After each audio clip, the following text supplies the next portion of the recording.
Halo semuanya, kembali lagi di channel Bicara Horor. Masih bersama saya Bayu yang akan membawakan cerita. Sebelum kita masuk ke cerita, saya ingin mengucapkan terima kasih kepada Mas Agil yang telah mengizinkan saya untuk membawakan kisah ini. Dan terima kasih juga untuk teman-teman yang sudah mengklik video ini. Semoga apa yang saya bagikan bisa menghibur teman-teman semua. Pada kesempatan kali ini, saya akan membawakan cerita yang berjudul Jalangkung by Agil R. Saputra. Oh iya, jangan lupa untuk bantu like, komen, dan subscribe agar channel ini bisa berkembang ya teman-teman. Terima kasih. Jika sudah, kita langsung masuk ke ceritanya.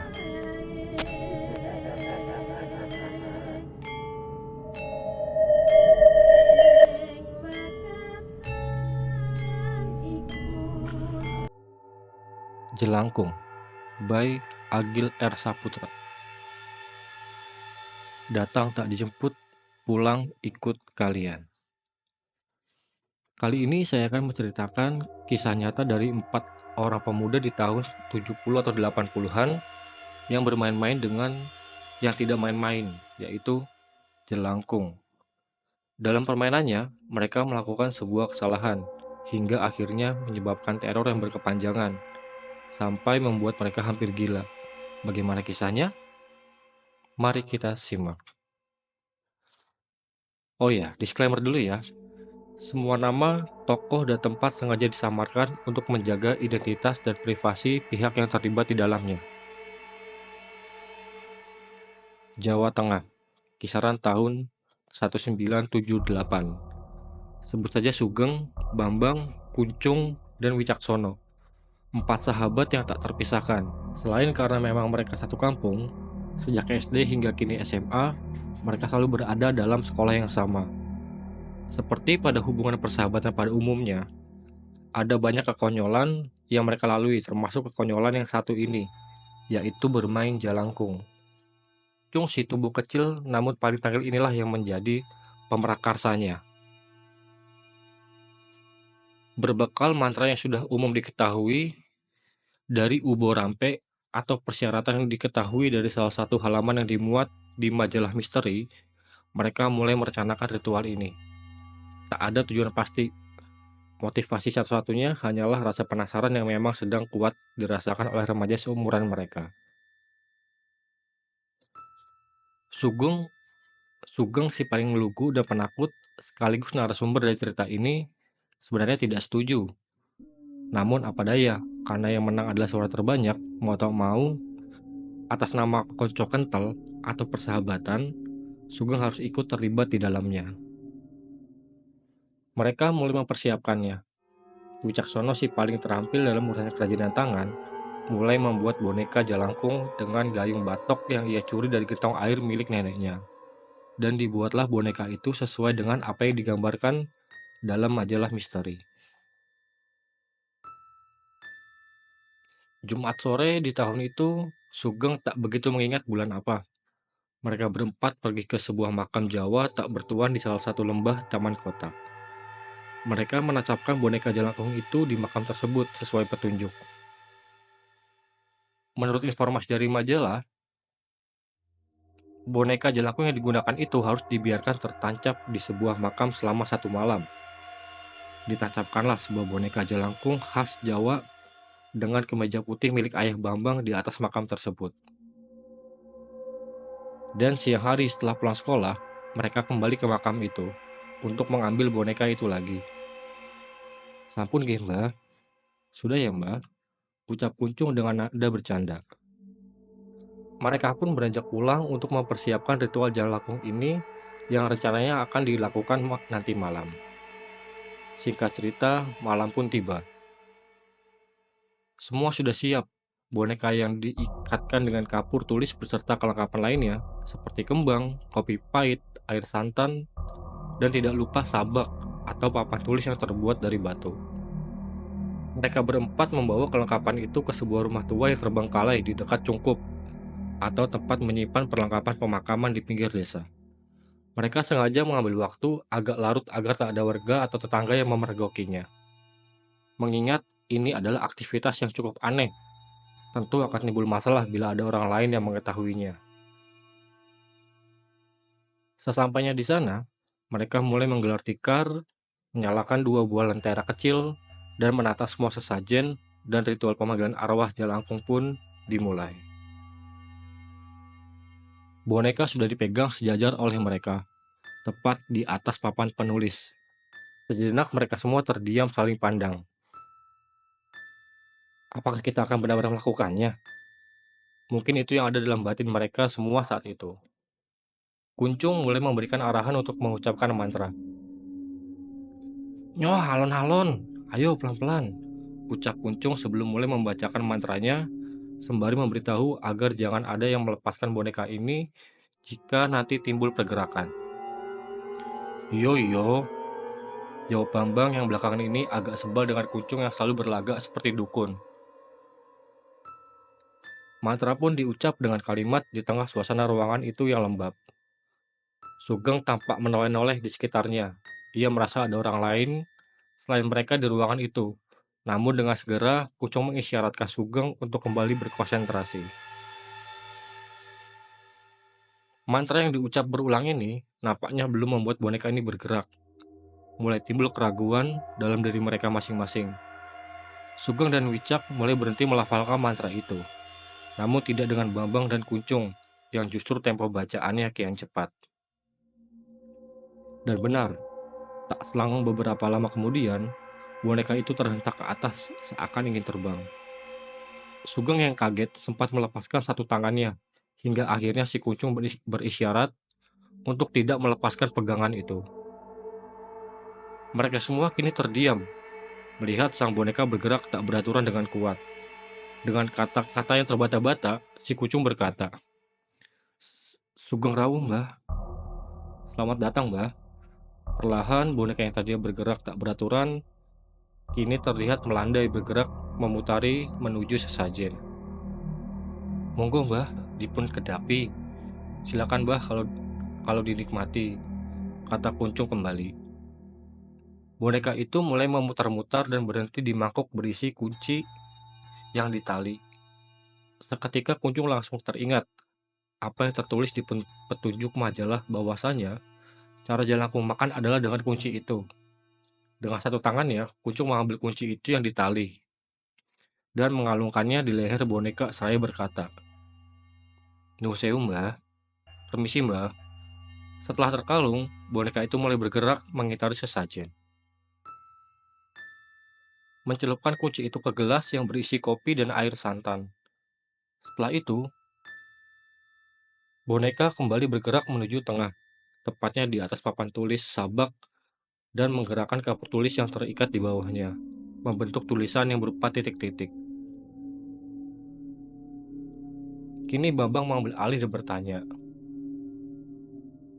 Namipun panjenengan sinten, Mbah?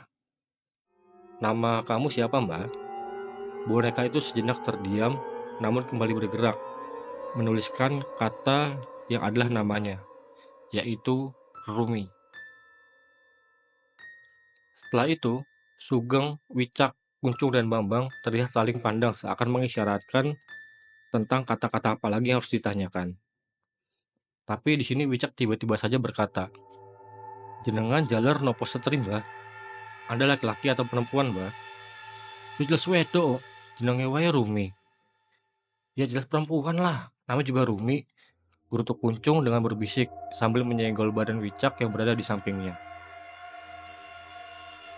Di sini Kuncung sedikit meminta maaf dengan sosok yang berada di dalam boneka Jalangkung tersebut, dan kembali bertanya, Jenengan gesang warsa pinten, Mbah? Kamu hidup tahun berapa, Mbah? Di sini boneka itu mulai bergerak, tapi hanya menuliskan 2 angka yang bisa dibaca, yaitu 1 dan 9. Dan suasana pun menjadi tegang karena setelah itu boneka ini mulai menulis dengan tak beraturan. Tak selang berapa lama, boneka itu mulai bergerak tak beraturan. Menurut penuturan Sugeng, sang narasumber, boneka itu gerakannya sangat berat dan kuat, sampai akhirnya boneka Jalangkung itu terlepas dari tangan mereka semua. Boneka itu terbang melayang dan menghantam langit-langit sebelum terhempas ke lantai. Mereka semua panik, namun tak beranjak dari tempatnya bersila. Sampai akhirnya muncul suara yang sulit digambarkan. Yang jelas suara itu sangat mengganggu dan menakutkan. Mendengar itu semua, mereka langsung lari terbirit-birit berhamburan, meninggalkan tempat itu dengan lentera yang masih menyala. Mereka pun berhenti di sebuah gardu keamanan yang kebetulan sepi. Di situ mereka semua baru menyadari kalau sandal mereka tertinggal. Sugeng, Kuncung, dan Bambang buru-buru ingin segera pulang, tapi tidak bagi Wicak. Ia terus merengek mengajak teman-temannya untuk kembali ke tempat itu. Kain sendal kulitnya bapakku, iso dirujak kok nek ora tak nggo mulai. Itu sendal kulit milik ayahku, bisa dirujak nanti kalau nggak dibawa pulang, kata Wicak kepada tiga temannya itu. Akhirnya, dengan terpaksa mereka mengikuti kemauan Wicak setelah si Kuncung juga berujar bahwa kita harus mematahkan boneka jelangkung itu sebelum meninggalkannya. Karena kalau tidak, arwah yang dipanggil akan mengikuti kita. Dan sampailah mereka di sana. Sambil saling berpegangan, mereka mulai mengambil sendal masing-masing dan membawa lentera yang tadi sempat tertinggal. Tapi di sini mereka kembali panik ketika boneka jelangkung itu tidak ditemukan. Mereka berempat mulai mencari di sudut-sudut ruangan hingga pindah ke ruangan lain. Tapi boneka itu tetap saja tidak ditemukan, seakan lenyap begitu saja. Sugeng yang ketakutan mengajak teman-temannya untuk pulang dan mencarinya keesokan harinya. Kebetulan malam ini adalah malam minggu. Teman-teman sempat menolak mentah-mentah pendapat Sugeng. Tapi karena setelah lama mencari, tetap tidak ditemukan, akhirnya mereka berempat memutuskan untuk pulang dan akan kembali di keesokan harinya. Dengan perasaan yang penuh ragu dan khawatir, mereka pulang ke rumahnya masing-masing. Benar saja, Sugeng satu-satunya narasumber dari cerita ini berujar, sesampainya di rumah ia benar-benar sulit untuk tidur. Ekor matanya terus saja melihat sekelebat-sekelebat bayangan putih yang sepertinya mondar-mandir di sekitarnya. Sampai ia merasakan pusing di kepalanya. Sugeng lantas membangunkan ibunya di malam itu. Ia mengeluh pusing. Wajahnya memang terlihat pucat. Tanpa curiga, sang ibu lalu membuatkan larutan gula dan asam jawa untuk meredakan sakit kepala Sugeng. Setelah diminum, akhirnya Sugeng pun bisa terlelap. Tapi dalam lelapnya, ia bermimpi. Dalam mimpinya, ia didatangi oleh sosok wanita cantik yang menggunakan pakaian kebaya khas Jawa. Ia duduk di depan Sugeng yang saat itu tengah termangu di sebuah teras bangunan joglo. Wanita itu bernyanyi seraya menatap Sugeng dengan sayu. Terlihat jelas raut kesedihan di wajah wanita itu. Begitu juga nada yang keluar dari mulutnya. Sangat sendu. Namun, tak lama kemudian, hujan turun dengan sangat lebat. Tentunya air membasahi tubuh wanita itu yang memang dari tadi tak berada di atap payungan joglo. Namun di sini Sugeng heran, karena tetesan air hujan itu melunturkan kulit wajah sosok perempuan itu menjadi tengkorak. Dalam mimpi itu, Sugeng terperanjat dari tempat duduknya dan menggeser tubuhnya dengan tangannya, seraya pandangan dari matanya yang terus tertuju kepada wanita cantik yang telah berubah menjadi tengkorak itu. Sosok itu masih bernyanyi. Meski suaranya berbenturan dengan derasnya hujan, tapi masih bisa didengar oleh Sugeng. Dalam mimpi itu, Sugeng mulai teriak-teriak meminta tolong. Tapi sepertinya ia adalah orang satu-satunya di dalam joglo itu. Sampai akhirnya Sugeng pun terbangun dari mimpinya. Matanya terbuka. Oh, hanya mimpi. Lega batinnya. Tapi Sugeng kembali panik ketika tubuhnya tak bisa digerakkan. Matanya mulai mengamati seluruh kamarnya yang remang-remang. Dan ia melihat seseorang duduk di sudut kamarnya, yang mana itu adalah wanita yang tadi ada di dalam mimpinya. Sugeng ingin beranjak dan berlari, tapi tubuhnya sama sekali tak bisa digerakkan. Bahkan teriakannya yang dipikirannya sudah sekuat tenaga, yang keluar dari mulutnya hanyalah desahan yang memekik tersendat. Sugeng mulai mengingat doa-doa yang ia bisa dan mencoba membacanya. Namun, baru terbaca dalam hati beberapa patah saja, sosok wanita itu justru kini terlihat berjalan mendekati Sugeng. Sosok itu mendekat sambil menari-nari dengan satu kalimat yang selalu diulangi. Aku Rumi, aku Rumi, aku Rumi, aku Rumi, aku Rumi, dan seterusnya. Dengan sekuat tenaga, akhirnya Sugeng berhasil menggerakkan tubuhnya dan menarik selimutnya menutupi seluruh tubuhnya. Tapi karena selimutnya itu tipis, ia masih bisa melihat bayangan sosok itu dari balik selimutnya. Sosok itu benar-benar mendekat, tapi ia diam, mendekatkan wajahnya ke wajah Sugeng yang bersembunyi di balik selimut. Kepalanya terlihat melenggang-lenggang seakan mengamati Sugeng yang tengah ketakutan, dan kini terlihat jarinya yang panjang terarah ke pipi Sugeng. Menyentuh pipi Sugeng sambil berkata, "Wedio." Perasaan Sugeng campur aduk kala itu. Dari balik selimutnya, ia memejamkan matanya sambil berdoa sebisanya. Namun sosok itu tak pergi, justru malah menyentuh-nyentuh seluruh tubuh Sugeng sambil tertawa cekikikan. Akhirnya Sugeng yang tak kuat pun berteriak sekuat tenaga, hingga membangunkan seisi rumah. Ibunya yang datang menghampiri cuma berkata, "Ngimpi apa kowe iki? Ngimpi apa sih kamu?" "Dudu ngimpi, Mak, dudu ngimpi." "Bukan mimpi, Bu, bukan," kata Sugeng sambil memegangi tangan ibunya.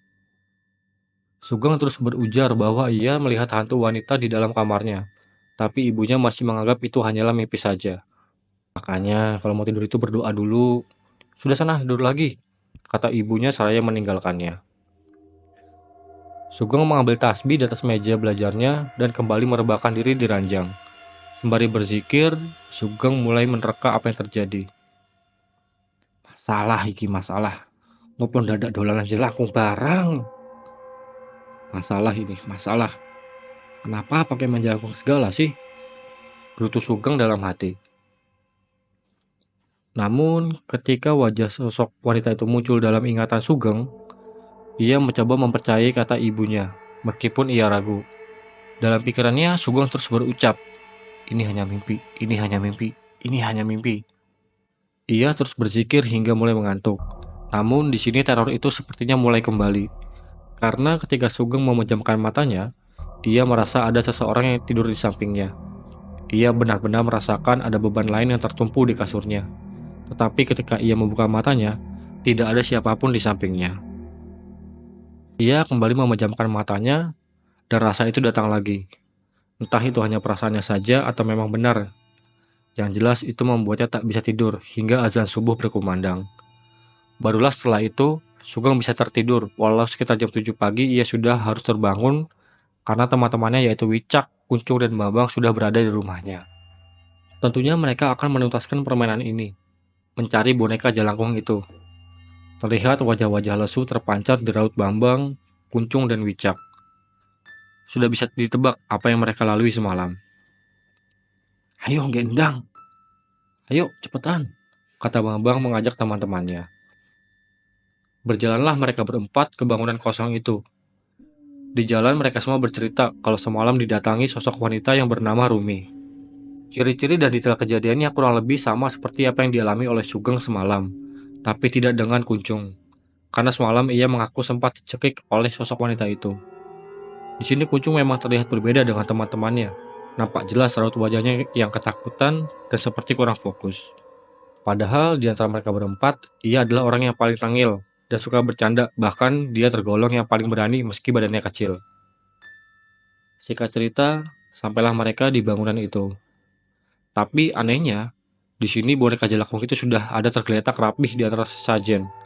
Dan janggalnya lagi, bunga yang digunakan untuk ritual semalam sekarang sudah mengering, bukan lagi layu, seakan sudah ditinggalkan berhari-hari.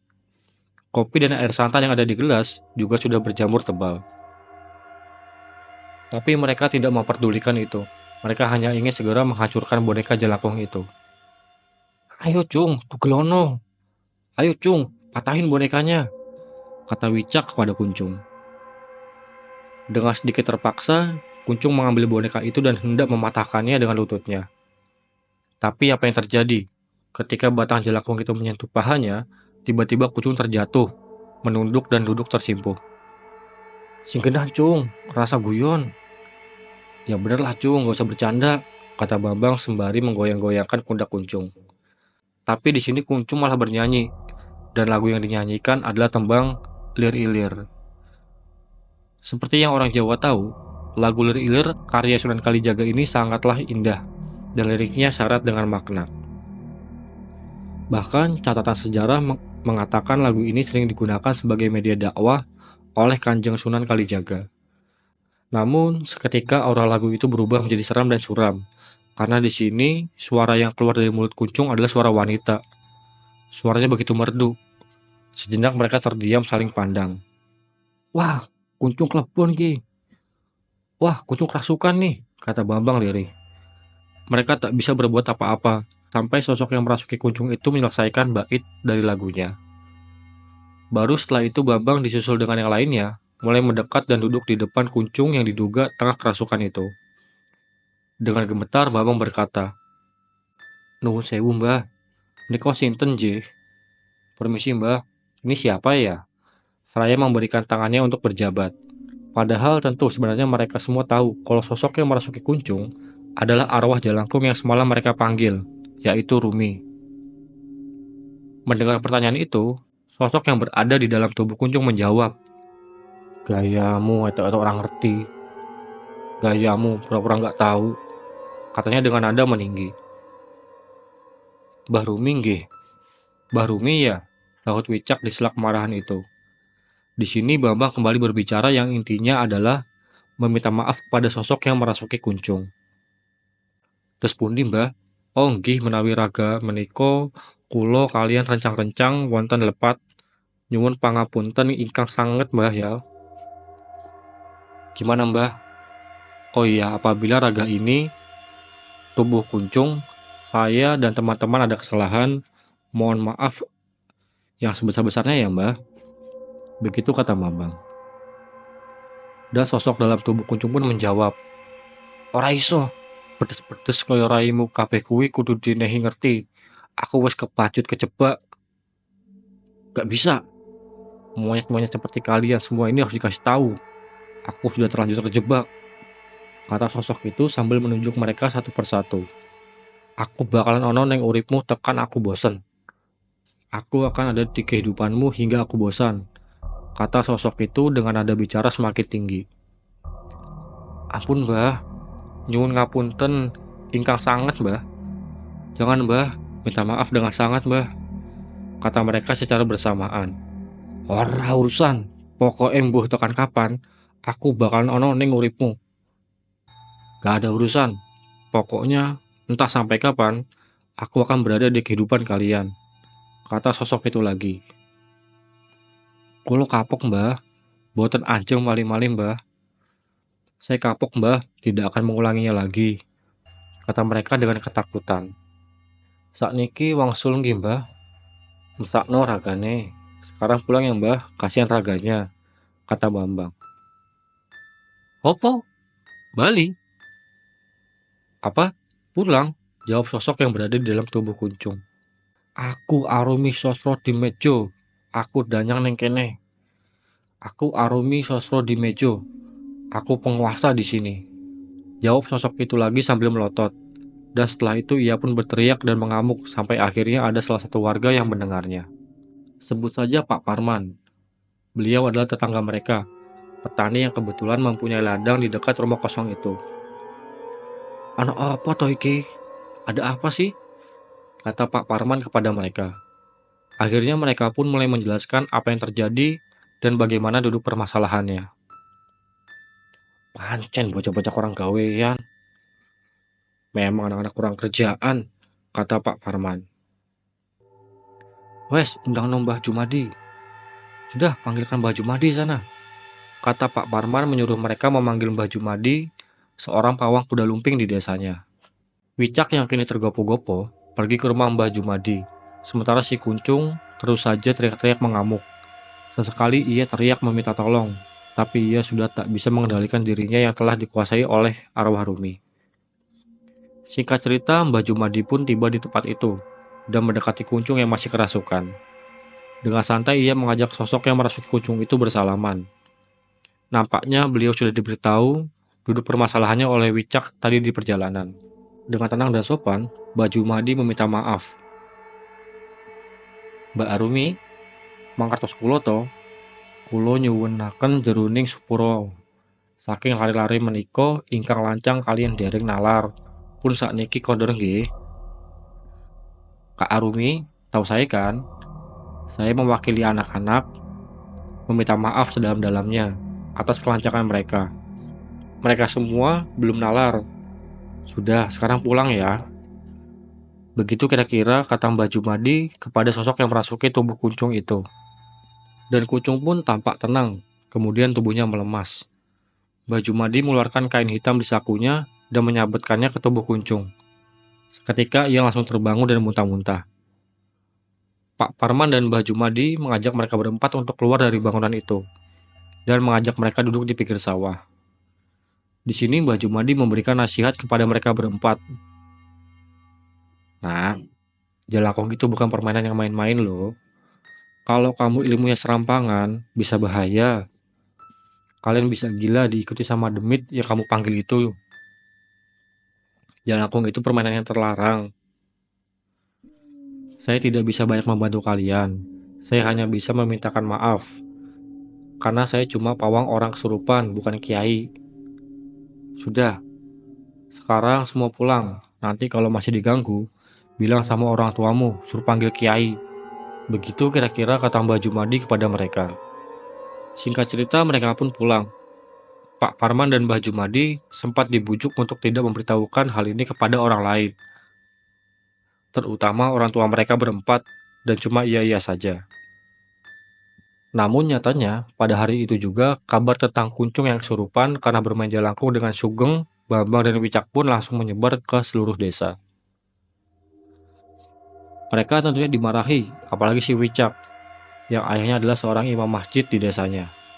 Kabar ini pun tersebar hanya sebagai lucu-lucuan saja bagi warga tentang sekelompok anak nakal bermain jalangkung. Namun, tidak bagi Sugeng, Bambang, Kuncung, dan Wicak. Karena ternyata teror arwah Rumi ini masih berlanjut hampir tanpa jeda. Berawal dari semalam setelah mereka bermain jalangkung, dan sekarang di hari kedua. Di sini kembali Sugeng yang menceritakan pengalamannya, karena memang beliau satu-satunya narasumber dari cerita ini yang bisa saya wawancarai.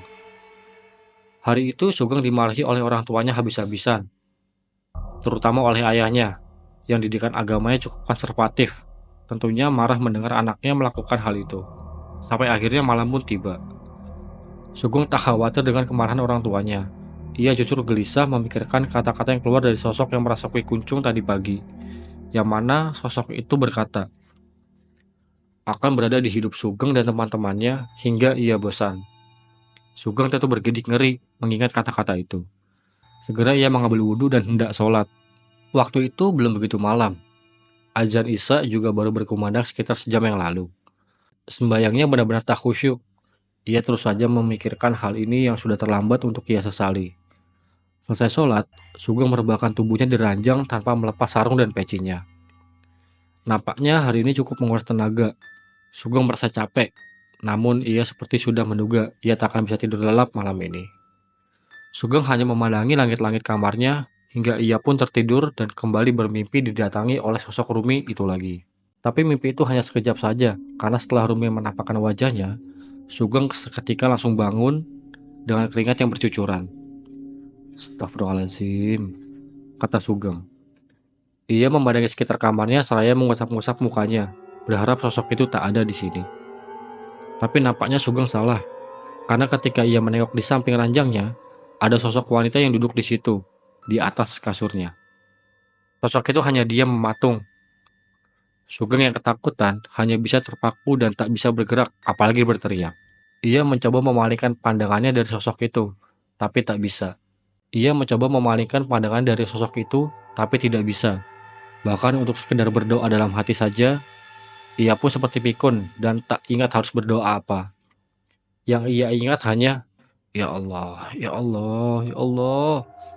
Begitu katanya dalam hati. Perlahan sosok yang ada di sampingnya pun beranjak dan berdiri. Dan kini sosok itu benar-benar menghadap dan menatap Sugeng. Tak jelas raut wajahnya, Tapi yang jelas sosok itu mulai berubah menjadi seperti kuntilanak dengan rambut yang diacak-acak. Sosok itu mengacungkan telunjuknya dengan kukunya yang panjang ke arah Sugeng yang masih terpaku dan berkata, "Aku Rumi, aku isih ning kene. Aku Rumi, aku masih di sini." Itu kata yang sangat diingat oleh Sugeng. Setelah itu pandangan Sugeng menjadi gelap. Ia pun tak sadarkan diri. Tiba-tiba ia terbangun di tempat yang asing. Entah ini mimpi atau memang Sugeng dibawa ke alam lain. Ia berada di dalam sebuah rumah dan sama-sama ia mendengar suara teman-temannya, yaitu Bambang, Wicak, dan Kuncung yang sepertinya tengah berdebat. Sugeng mulai mencari ke arah sumber suara dan bertemulah ia dengan teman-temannya yang tengah terikat di sebuah ruangan. "Metu Geng, metu, ayo cepat. Keluar Geng, keluar, cepat lari," kata salah satu temannya di kejadian itu. Ia yang kebingungan justru memilih untuk melepaskan ikatan teman-temannya.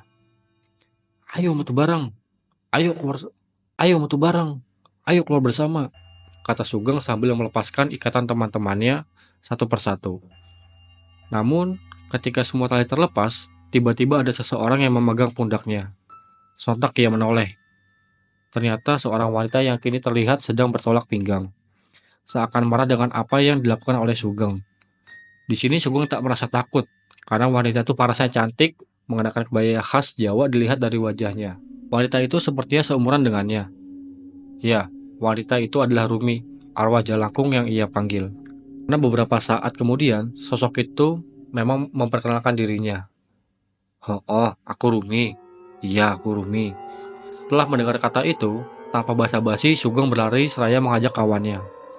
"Ayo Maryun Des, ayo lari Des." Tapi langkahnya ternyata dihalangi oleh sosok Rumi yang kini berubah menjadi mirip kuntilanak dengan tubuh yang hampir menyentuh langit-langit. Dengan seringai senyumnya, sosok itu berkata, "Kosek, kowe kabeh kudu diwehni pahukuman. Tunggu dulu, kalian semua harus diberi hukuman." Sugeng pun mulai mundur dan merapat dengan teman-temannya.